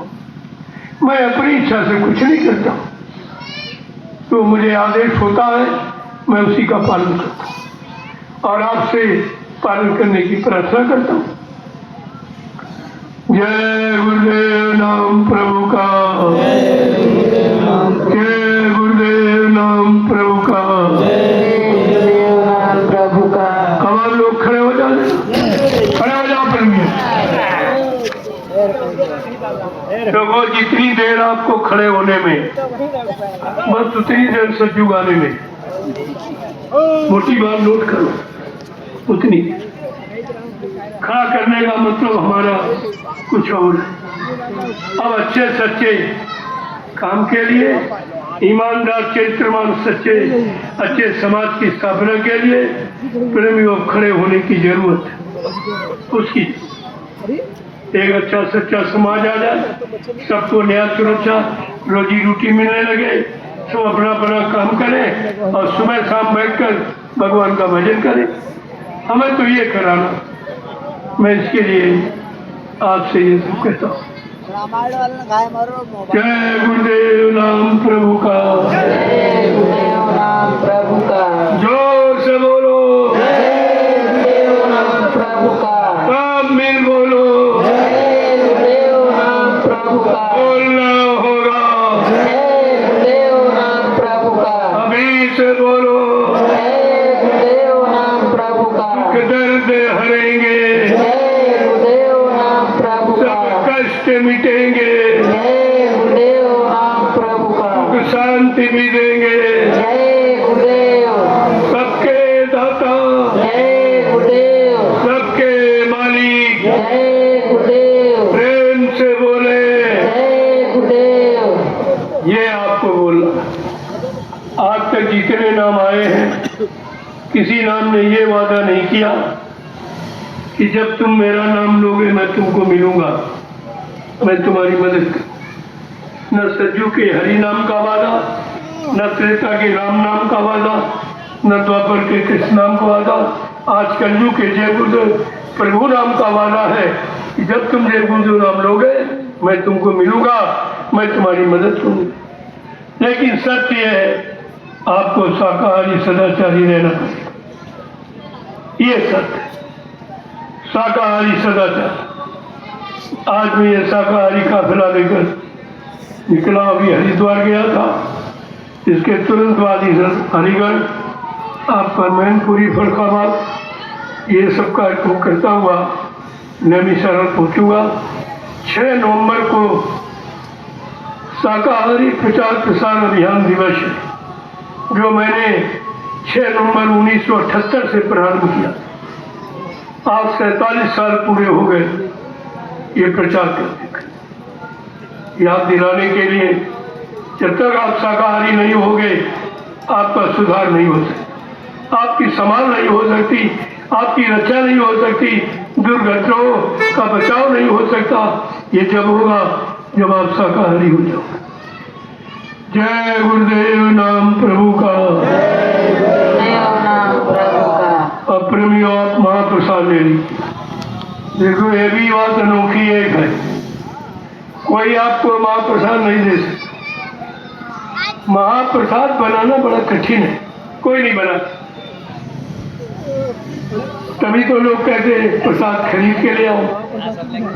प्रसाद खरीदा नहीं जाता, बनाया जाता।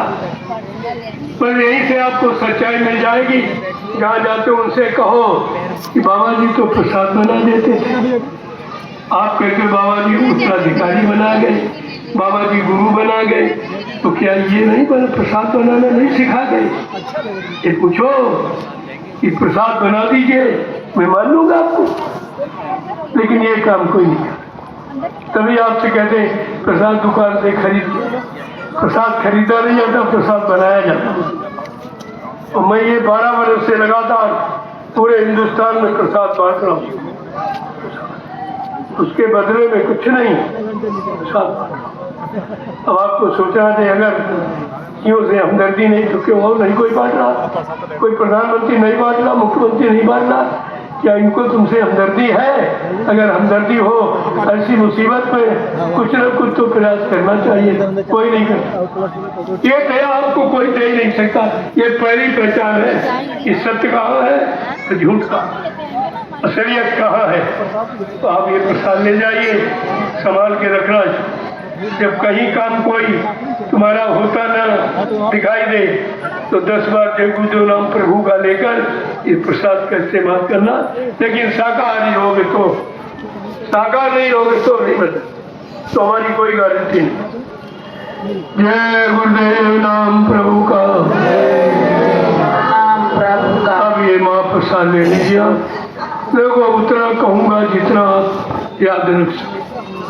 पहले तो बहुत समय देता था, अब नहीं, और थोड़ा संदेश दूंगा। उतना जितना तुम्हें जरूरत है या जितना तुम याद रख सकते हो उतनी बात आपके सामने रखो। बाद में कहीं नहीं मैं नहीं चलो आप ढूंढे। जय गुरुदेव नाम प्रभु का। गुरुदेव नाम प्रभु का।